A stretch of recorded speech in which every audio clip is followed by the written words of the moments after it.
जय श्री राम दोस्तों, कैसे हो आप सब। आई होप आप सभी अच्छे होंगे, मैं भी अच्छी हूँ। और आज मैं आप लोगों को एक ऐसी कहानी, मतलब कहानी नहीं है, सच्ची घटना है जो हम लोगों के साथ में हुई है, वो आप लोगों को सुनाती हूँ। तो आप लोग सुनिए और एंजॉय कीजिए। तो ये वक्त, मतलब उस टाइम की बात है, लगभग जब हम लोग, मैं 5 साल की रही होंगी ओनली, मुझे ठीक से याद नहीं है। बाद में जो मेरी मम्मी वगैरह या दीदी वगैरह जो मुझे बताती थी कि ऐसा ऐसा हुआ था, उसी तरह से मैं आपको। और ये जो आवाज़ें आ रही हैं ना वाहनों की, उसे इग्नोर कीजिएगा। तो ये उस समय की बात है जब मैं 5 साल की थी, और जो मेरी बड़ी दीदी हैं वो 12 साल की थी, और भैया जो थे वो 10 साल के थे, बड़े भैया। और जो मेरे से बड़ी वाली दीदी हैं वो 6 नहीं, सॉरी भैया थे 10 साल के, और जो मेरे से बड़ी वाली दीदी हैं वो थी 8 साल की। और मंजली दीदी में और मुझ में 3 साल का गैप था, इसलिए मैं थी 5 साल की। तो उस टाइम पे क्या, गर्मियों का टाइम था, और मेरे पापा टीचर हैं, मतलब थे। और उनका उस दिन स्कूल में रिज़ल्ट डिक्लेयर होना था, तो इसलिए वो गए थे स्कूल। और जो मेरी मम्मी थी वो गई थी जंगल, जब हमारे इधर ये जो तेंदू पत्ते होते हैं वो टूटते थे, तो मम्मी वो पत्ते तोड़ने जाती थी। तो मम्मी वहाँ पे गई थी, घर पे कोई नहीं था, सिर्फ हम चारों पाँचों बहन भाई, हम लोग 5 बहन भाई हैं। एक मेरे से छोटा वाला भाई भी है, तो वो लगभग 3 साल का होगा उस वक्त, बहुत छोटा था वो। तो दीदी उसको हमारे जो साइड में मोहल्ले में जो दादियाँ थी उनके पास में छोड़कर आ गई। और मैं थी घर पे, तो शायद मुझे भी छोड़ के जा रही होंगी, लेकिन मैं क्या, उनको देख लिया मैंने जाते हुए, तो मैं उनके पीछे भाग गई बिना चप्पल के। तो फिर दीदी ने सोचा कि अगर मैं चप्पल पहनाने इसको घर गई तो मुझे क्या पता कोई देख लेगा और फिर हम लोगों को जाने नहीं देगा। तो तीनों बहन भैया जा रहे थे, तो मैं पीछे लगी उनके, तो मुझे भी फिर वो साथ में लेके और चले गए। अब हम जा कहाँ रहे थे, हमारे नाना जी के घर पे। मेरी बड़ी दीदी नाना जी के घर की बहुत बहुत ज़्यादा, मतलब शौकीन थी, उसको वहीं जाना बहुत अच्छा लगता था। उसे ऐसा लगता था यहाँ पे कि मम्मी मुझे डांटती हैं, मुझसे काम करवाती हैं, तो मुझे नाना जी के घर जाना है। और भैया भी ज़्यादा नाना जी का घर पसंद करते थे, बच्चे होते हैं ना, शौकीन होते हैं नाना जी के घर का, उनको वो रहता है। तो दीदी वहाँ जाने वाली थी, तो उस टाइम गर्मी का टाइम था, तो हम लोग लगभग 9 बजे घर से निकल गए थे। और हमारे जो, आप लोगों को पहले भी मैंने बताया है, मेरे नाना जी का घर लगभग 40 से 45 किलोमीटर है हमारे गांव से। तो उस टाइम पे ऑटो वगैरह चलते होंगे, लेकिन पैसे नहीं थे, तो शायद हम लोग पैदल ही, दीदी ने बोला कि अपन लोग पैदल ही चलते हैं।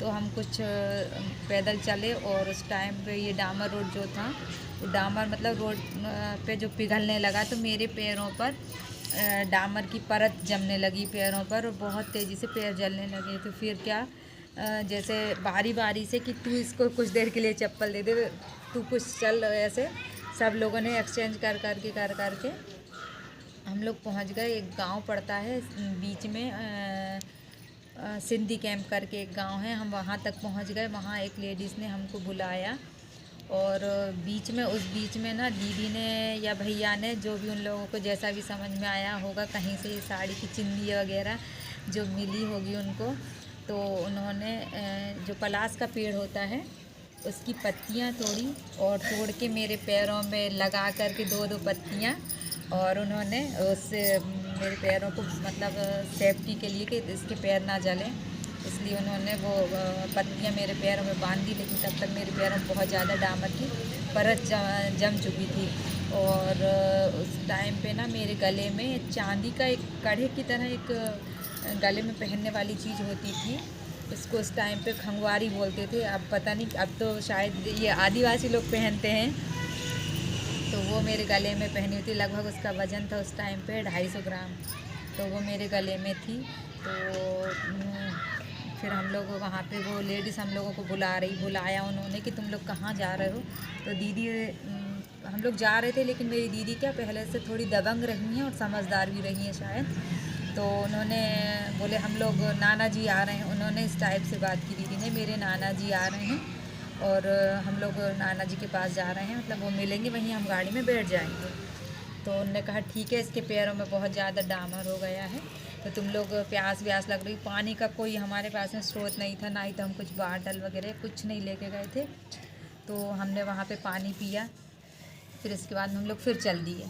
और चलते चलते लगभग फिर वहाँ से रह जाता है ओबेदुल्लागंज, जो बीच में मतलब एक सिटी पड़ती है, तो वहाँ पे हम लोगों को जाना था 3 से 4 किलोमीटर के समथिंग होगा। और फिर ओबेदुल्लागंज निकलने के बाद में एक होटल था उस साइड में, दूसरे बस स्टैंड पर, और वहाँ पे हमारे नाना जी, गुरुवार का रोज़ था शायद, तो वहाँ मार्केट डे रहता है, तो हमको मतलब दीदी को ये पता था कि नाना जी आते हैं, मार्केट है आज, तो नाना जी आते हैं और इस होटल पे रुकते हैं। तो हम सारे बहन भाई वहाँ जाके और बैठ गए।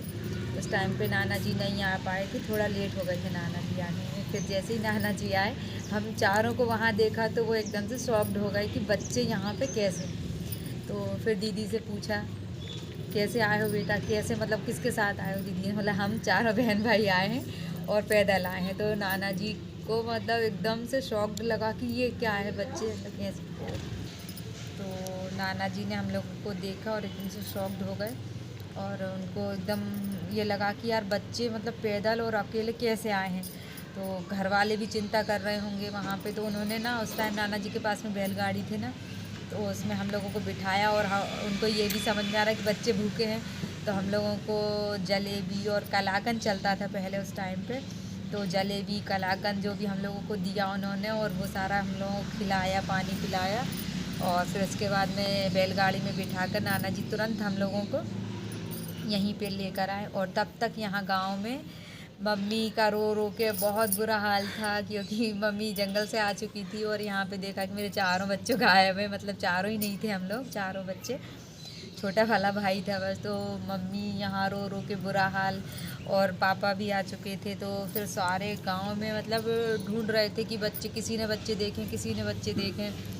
तो उनको लास्ट में गांव में जब पता चला, शायद किसी ने निकलते हुए देख लिया होगा, तो किसी ने बोला कि हमने चारों बच्चों के साइड में जाते देखा है। तो उनको कि क्या पता मतलब कोई पकड़ के ले गया, क्या होगा हमारे बच्चों के साथ में। तो पापा उस टाइम पापा के पास में साइकिल था, वो साइकिल से स्कूल जाते थे, तो वो निकल ही रहे थे घर से कि मैं जाऊँ उनको इधर देखने के लिए। तो इतने में नाना जी हम लोगों को लेकर घर पहुंच गए।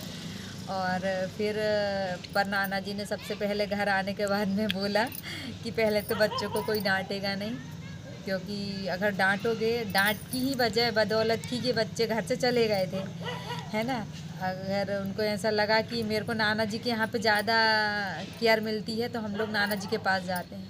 तो जबकि ऐसा कुछ नहीं था ना, पापा बहुत प्यार करते थे सारे बच्चों को, बहुत मम्मी भी करती थी, लेकिन वो तो टाइम टाइम की बात होती कि जब हम लोग कुछ गलत करते हैं तो माँ बाप डांटते ही हैं।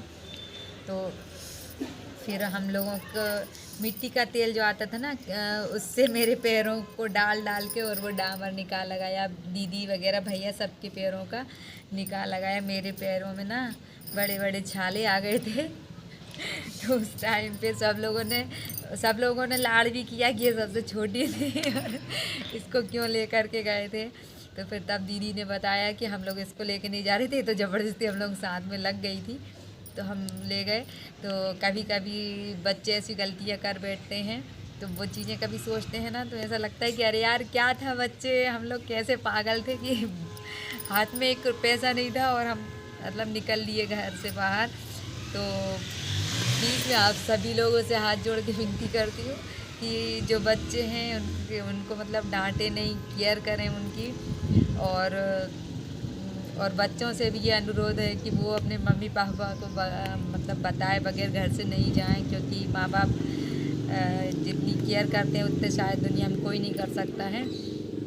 माँ बाप से बड़ा कोई नहीं होता है। प्लीज़ अपने मम्मी पापा की बात माने। मतलब हम लोगों के साथ में कोई गलत नहीं, मतलब कुछ गलत नहीं हो सकता है, कितना लंबा रास्ता था, हम लोगों को कोई किसी गलत हाथों में लग जाते तो शायद आज हम लोग यहाँ नहीं होते, पता नहीं कहाँ होते।